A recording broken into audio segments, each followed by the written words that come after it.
Hello everyone, welcome back to the channel. तो चलिए शुरू करते हैं इस वीक के करंट अफेयर का रिवीजन। तो यहाँ पर उससे पहले कल के करंट अफेयर क्योंकि मिस हो गए थे तो उनको वन लाइनर में कवर कर लेते हैं। तो त्रिपुरा फोर्थ इंडियन स्टेट और सेकंड नॉर्थ ईस्ट रीजन का स्टेट बन गया है to adopt an e cabinet system after Uttarakhand, Uttar Pradesh और अरुणाचल प्रदेश। ठीक है, ई कैबिनेट सिस्टम अडॉप्ट करने वाले अभी तक सिर्फ 3 स्टेट थे। नाम याद रखने हैं सबके, उत्तराखंड, उत्तर प्रदेश, अरुणाचल प्रदेश। अभी फोर्थ बन गया है त्रिपुरा, नॉर्थ ईस्ट का ये सेकेंड स्टेट बन गया है। फिर राजस्थान में 3 नए डिस्ट्रिक्ट बनने वाले हैं। राजस्थान के सीएम अशोक गहलोत के द्वारा ये बताया गया है। ये 3 डिस्ट्रिक्ट के नाम क्या हैं? मालपुरा, सुजनगढ़ और कुचमान सिटी। ठीक है, तो ये नए 3 डिस्ट्रिक्ट राजस्थान के होने वाले हैं। फिर नेक्स्ट है रिलायंस का जो जियो मार्ट है उसने MS धोनी को ब्रांड एम्बेसडर बनाया है। इंडिया की बात करें तो 100th मेडल जीता भारत ने 7 अक्टूबर 2023 को एशियन गेम्स में for the first time ever. और आपने हर जगह इसकी पोस्ट देखी होगी, हमारे प्राइम मिनिस्टर के द्वारा भी की गई और अलग अलग तरह से सभी लोगों ने इसको सेलिब्रेट किया। ठीक है, नेक्स्ट है union finance minister Nirmala Sitharaman. ये 52nd GST काउंसिल मीटिंग को चेयर करने वाली हैं। ठीक है, न्यू दिल्ली में ये होगी। GST काउंसिल की जो मीटिंग होती है इसको चेयर करते हैं हमारे फाइनेंस मिनिस्टर। ठीक है, इस समय है निर्मला सीतारमन, तो वही करेंगी। नेक्स्ट है वर्ल्ड कॉटन डे, 7 अक्टूबर को होता है और इसकी थीम है making cotton fair and sustainable for all from farm to fashion. फिर रिसेंटली RBI के गवर्नर शक्तिकांत दास ने अनाउंस की है bimonthly monetary policy for the financial year 2023-24 और इसमें बोला गया था कि रेपो रेट जो है 6.5% ही मेंटेन करने वाले हैं। फिर टेक्नोलॉजी एंड भारतीय भाषा summit union minister of education के द्वारा ऑर्गेनाइज की गई। मिनिस्टर कौन है? धर्मेंद्र प्रधान है इस समय। तो चलिए अब रिवीजन पर आते हैं और सबसे पहला सेक्शन है डेज और थीम्स का। इसमें पहला क्वेश्चन है international translation day is celebrated on which date. तो इसको सेलिब्रेट किया जाता है 30 सितंबर को, 30 सितंबर को, to recognise the important role that translation plays in our lives and celebrate our shared humanity. Theme इसकी इस बार की है translation unveils the many faces of humanity. When is International Day of Non-Violence celebrated every year? तो गांधी जी की birth anniversary, Lal Bahadur Shastri ji की birth anniversary और ये होती है 2 October. International day of non violence इसी दिन किया जाता है सेलिब्रेट। ठीक है, अगला क्वेश्चन है when is world habitat day celebrated every year. ये भी 2 अक्टूबर को ही सेलिब्रेट किया गया। हर बार इस दिन नहीं होता है, हर बार अक्टूबर का फर्स्ट मंडे उस दिन ये सेलिब्रेट किया जाता है। ठीक है, इस बार होस्ट कंट्री कौन थी ग्लोबल ऑब्जर्वेंस के लिए? ये अजरबैजान थी। 2023 के लिए थीम रखी गई है resilient urban economies, cities as drivers of growth and recovery. When is world teachers day celebrated every year? ये दिन हर साल 5 अक्टूबर को सेलिब्रेट किया जाता है। यूनेस्को इसको ऑब्जर्व करता है 1994 से हम इसको सेलिब्रेट कर रहे हैं 5 अक्टूबर के दिन और नेशनल टीचर्स डे होता है 5 सितंबर को। World animal day is celebrated on which date? इसको 4 अक्टूबर को सेलिब्रेट किया जाता है। थीम इस बार की है ग्रेट और स्मॉल, लव देम ऑल। फिर वर्ल्ड स्पेस वीक को भी 4 अक्टूबर से 10 अक्टूबर के बीच में सेलिब्रेट किया जा रहा है। 4 से शुरुआत हुई थी, 10 तक इसको ऑब्जर्व किया जाएगा। स्पेस साइंस और टेक्नोलॉजी में जो भी एडवांसमेंट हम लेकर आ रहे हैं उसी को कमेमोरेट करने के लिए इसको सेलिब्रेट किया जाता है। ठीक है, इस वीक को अभी ऑब्जर्व किया जा रहा है। थीम रखी गई है इसकी space and entrepreneurship. World space week association के द्वारा इसको किया जाता है ऑर्गेनाइज। ठीक है, अब नेक्स्ट कैटेगरी आती है स्टेट्स करंट अफेयर्स की। तो इसमें पहला क्वेश्चन है PM Modi has laid the foundation stone for the Akashvani Dahod FM relay station project in which state? तो इसका आंसर होगा गुजरात। PM मोदी के द्वारा गुजरात में ये फाउंडेशन स्टोन रखी गई है। In which state will Ayush board be formed? Ayush board Uttar Pradesh में फॉर्म किया जाएगा। यूपी का जो आयुष डिपार्टमेंट है उसकी मीटिंग के दौरान ये फैसला लिया गया था कि हर एक स्टेट में एक इंटीग्रेटेड आयुष बोर्ड का फॉर्मेशन किया जाए ताकि जो भी इंस्टीट्यूशन आयुर्वेदा, यूनानी, होम्योपैथी, सिद्धा, नेचुरोपैथी और योगा प्रैक्टिसेस से जो भी इंस्टीट्यूशन रिलेटेड है उनका मैनेजमेंट ठीक से हो सके और साथ में जो भी डॉक्टर्स यहाँ पर इन मेथड्स में काम कर रहे हैं, जो भी डॉक्टर्स, उनका रजिस्ट्रेशन अच्छे से हो सके। ठीक है, नेक्स्ट क्वेश्चन है हर घर solar campaign will be launched from which city? इसको लॉन्च किया जाएगा लखनऊ और वाराणसी से। तो ऑप्शन डी करेक्ट है। मंथ लॉन्ग हर घर सोलर कैंपेन ये रहने वाला है उत्तर प्रदेश का, लखनऊ और वाराणसी से इसको लॉन्च किया जाएगा to promote the use of renewable energy through the installation of solar rooftops. और यूपी गवर्नमेंट की सोलर पॉलिसी 2022 एक है जिसके दौरान एम है गवर्नमेंट का 6000 megawatt of solar power generate करना थ्रू रूफटॉप। ठीक है। Which state government announced 10% reservation for the economically weaker sections in the judicial service? तो कॉलेजेस में, इंस्टीट्यूशन में एडमिशन को लेकर हो या फिर जुडिशियल सर्विसेज की बात हो, उन सभी में 10% रिजर्वेशन दिया जाएगा बिहार में, economically weaker section EWS section को। ठीक है, तो याद रखना है बिहार इसका आंसर होगा। अगला क्वेश्चन है, scientist have recently discovered a new fish species from the Malak river in which state? इसका आंसर होगा नागालैंड। तो इसमें बेसिकली याद करने वाली बात है, मलाक रिवर कहाँ पर है? नागालैंड में है। और अगर ये क्वेश्चन भी आ जाता है कि ये न्यू स्पीशीज़ कहाँ से ढूंढी गई है, कहाँ से खोजी गई है, तो नागालैंड भी हो सकता है आंसर अगर ऑप्शन में है, और मलाक रिवर भी हो सकता है। ठीक है, तो दोनों चीज़ों को याद रखना है।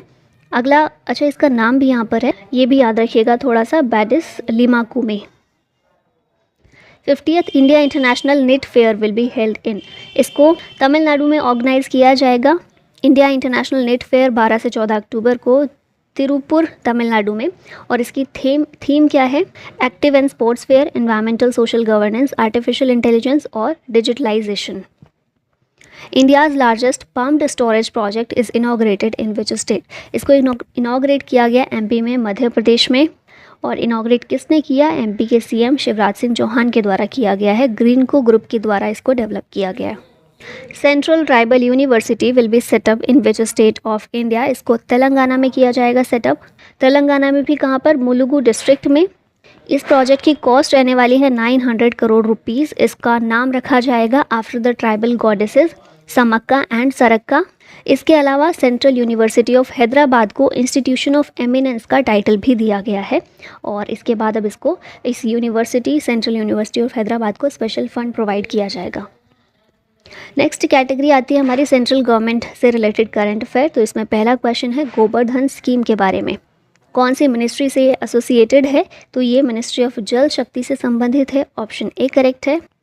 Department of drinking water and sanitation of ministry of Jal Shakti, इसने इंट्रोड्यूस किया है एक unified registration portal for Gobardhan, ताकि कंप्रेस्ड बायोगैस CBG और बायोगैस फैसिलिटीज़ से रिलेटेड जो भी रजिस्टरिंग प्रोसेस है उसको सिंप्लीफाई किया जा सके। विच union ministry issued the foreign contribution regulation amendment rules 2023? ये है हमारी home ministry, ministry of home affairs. इसके द्वारा ये रूल्स इशू किए गए हैं। और इसमें क्या किया गया? NGOs जो है ना, इनके लिए मैंडेटरी किया गया है विद FCRA लाइसेंस। और NGOs के पास जो भी मूवेबल और इमूवेबल एसेट्स हैं उनकी डिटेल सबमिट करना उनके लिए ज़रूरी है, जो कि फॉरेन कंट्रीब्यूशन से क्रिएट की गई हैं। An event called Shramdaan was organised by which ministry? इसको ऑर्गेनाइज किया गया MSME मिनिस्ट्री के द्वारा, ministry of micro small and medium enterprises. Garbage free India का जो इस मिनिस्ट्री का मिशन है, एक विजन है, उसी के तहत ये श्रमदान को ऑर्गेनाइज किया गया है। नेक्स्ट कैटेगरी आती है first in India and world. इसमें एक ही आधा क्वेश्चन है। Who made the record of the highest altitude fashion show in the world? ये बनाया है लद्दाख ने। तो ऑप्शन B करेक्ट होगा। कितने एल्टीट्यूड पर? 19,024 फीट पर उमलिंगला फैशन रन यहाँ पर किया गया ऑर्गेनाइज ईस्टर्न लद्दाख में। और इसी के साथ इसने गिनीज वर्ल्ड रिकॉर्ड में अपना नाम दर्ज किया है as the highest altitude fashion show in the world. Ladakh art entertainment alliance ने इसको ऑर्गेनाइज किया है in collaboration with the Ladakh autonomous hill development council. तो बस एक ही क्वेश्चन था। अब नेक्स्ट कैटेगरी आती है इंटरनेशनल करंट अफेयर्स की। Mohammed Muizzu elected as the new president of which country? Maldives के नए प्रेसिडेंट के रूप में अपॉइंट हुए हैं। इब्राहिम मोहम्मद सोली इनसे पहले थे, अभी ये आ गए हैं। कैपिटल क्या है मालदीव्स की? माले है। स्मॉलेस्ट कंट्री इन एशिया है। Second least populous country Asia की है। और ये SAARC, UN, commonwealth nations, NAM, organisation of Islamic cooperation, इन सभी की मेंबर्स हैं। और मिनिकॉय आइलैंड और मालदीव्स दोनों को सेपरेट करने वाले चैनल को 8 डिग्री चैनल के नाम से हम लोग जानते हैं। विच कंट्री सीक्स री इंस्टेटमेंट इन UN human rights council 1 year after removal? तो इस कंट्री को UN ह्यूमन राइट काउंसिल से बाहर निकाल दिया गया था और 1 साल बाद अब ये कंट्री चाहती है कि वापस इसमें ये शामिल हो। और ये कौन सी कंट्री है? रशिया है। तो आंसर हो जाएगा option B। Which country's currency emerged as the world's best performing unit in the world? Afghanistan की करेंसी रही है ये। सितंबर क्वार्टर में, ठीक है। Which country is going to have world's tallest wooden tower? Australia में बन रहा है वर्ल्ड का tallest wooden tower. 191.2 metre tall ये रहने वाला है hybrid tower. The largest statue of B R Ambedkar outside India is all set to be unveiled in. तो इसका आंसर होगा नॉर्थ अमेरिका, मैरीलैंड में इंस्टॉल किया जाएगा largest statue of B R Ambedkar, जो इंडिया से बाहर इंस्टॉल होने वाला है। 19 फीट का स्टैचू ये रहने वाला है। स्टैचू ऑफ इक्वालिटी इसको नाम दिया जाएगा। इसके आर्टिस्ट और स्कल्पचर हैं रामवी सुतार, ठीक है। और अम्बेडकर को आर्किटेक्ट ऑफ इंडियाज़ कॉन्स्टिट्यूशन के नाम से जानते हैं। A new platform named youth hub for job opportunity in India is launched by which organisation? UNICEF के द्वारा इसे किया गया है लॉन्च। यूनिसेफ की एग्जीक्यूटिव डायरेक्टर कैथरीन रसेल और यूनिसेफ इंडिया के नेशनल एम्बेसडर आयुष्मान खुराना दोनों के द्वारा मिलकर इसको लॉन्च किया गया है। फ्यूचर जॉब अपॉर्चुनिटीज़ यंग लोगों तक पहुंचाना, उनको कनेक्ट करना, ये इसका मेन उद्देश्य है यूथ हब ऐप का।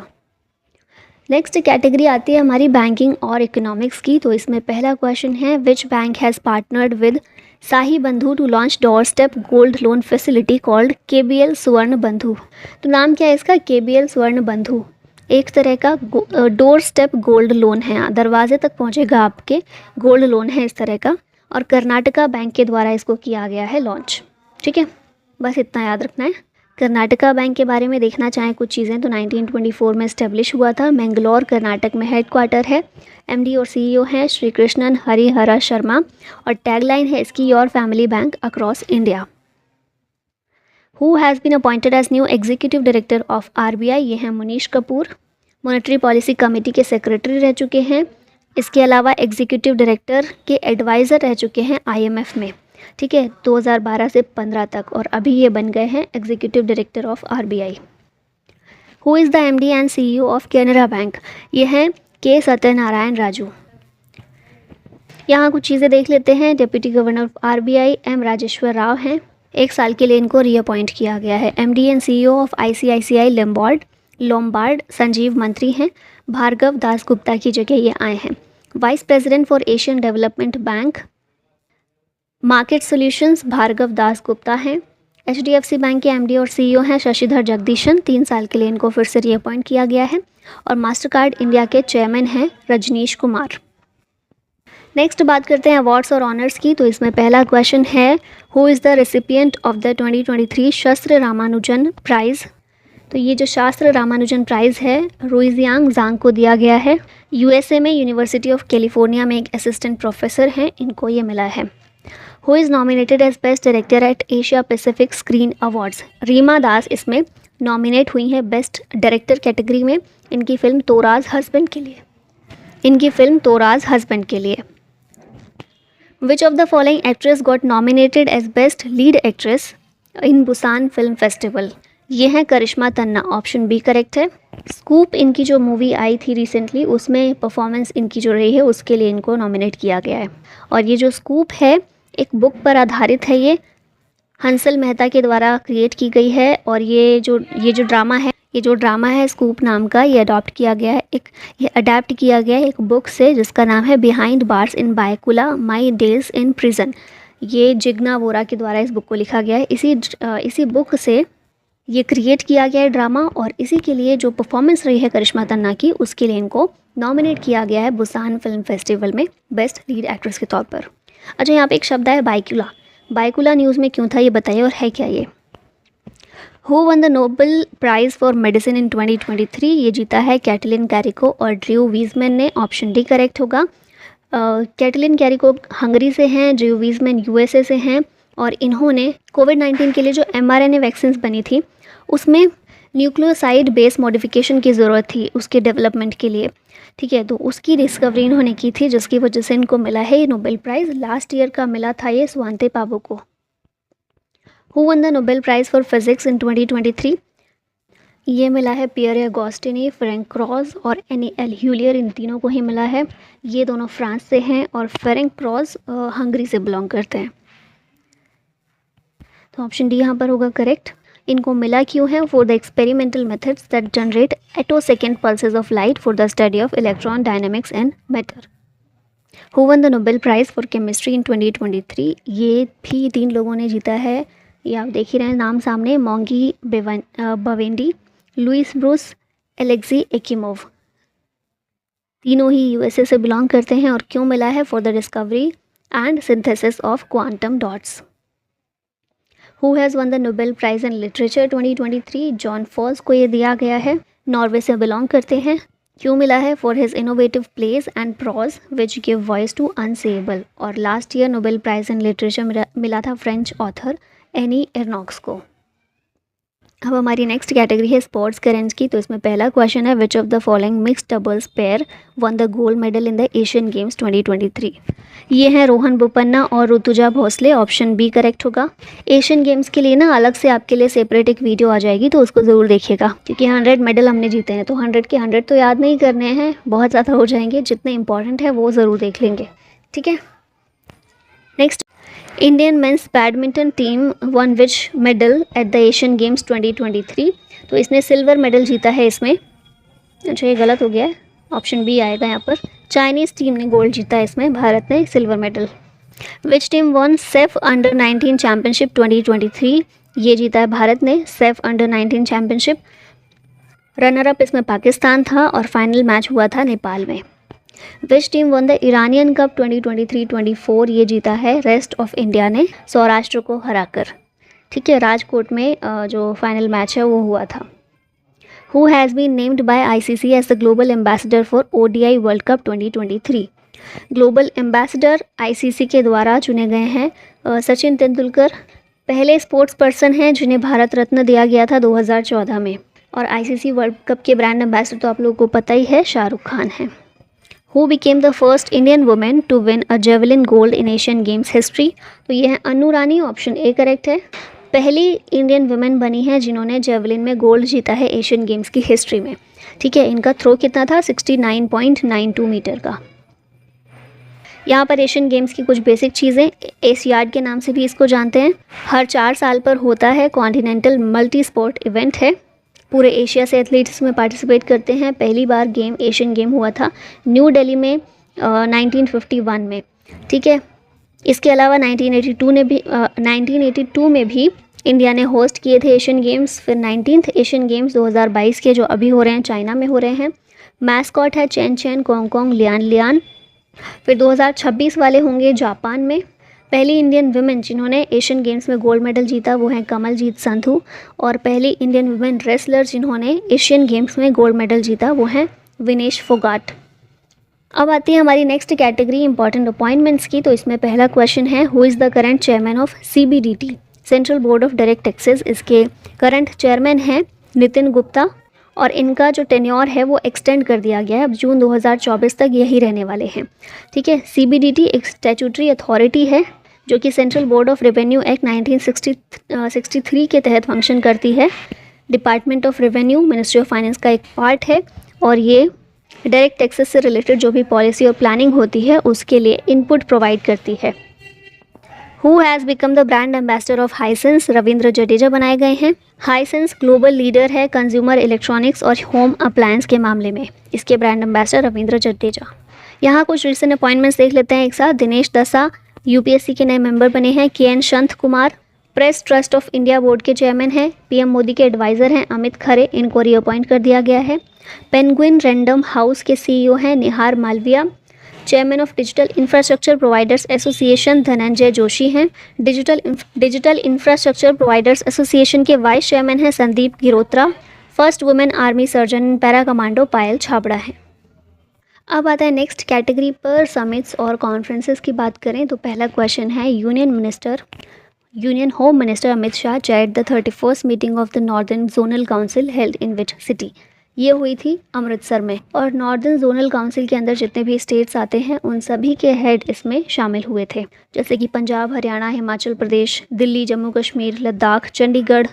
इन सभी के CM, lieutenant governor, union home secretary, senior ministers जो हैं मेंबर स्टेट्स के, सेक्रेटरी, ये सारे मेंबर्स इसमें शामिल हुए थे इस मीटिंग में। और चेयर किसने की? अमित शाह ने।